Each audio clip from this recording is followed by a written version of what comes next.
ராகு கேது இல்லாமல் ஒரு மனிதனோட வாழ்க்கை வந்து அவன் நினைக்கும் காரியத்தை உச்சத்தை தொட முடியாது, மிச்சத்தை தொடலாம் மற்ற கிரகங்கள்லாம்.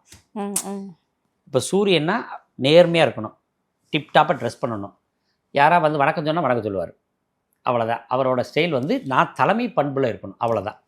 சந்திரனை என்ன செய்வார், அன்பாக இருப்பாங்க, கண்டிப்பாங்க.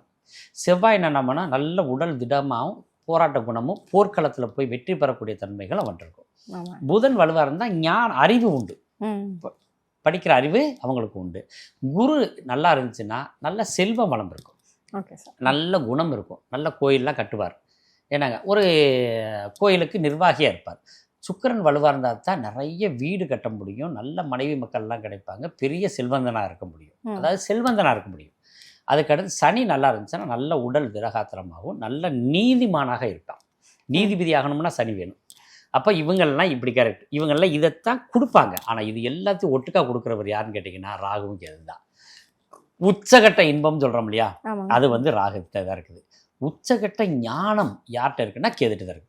ஒரு லக்கணத்துக்கு 12ஆம் இடத்துல கேது உட்காந்து அவர் சனியோட சாரத்தில் இருந்தாருன்னா அவன் வந்து தியானத்தில் பறக்கும் ஆற்றல் உண்டவன்.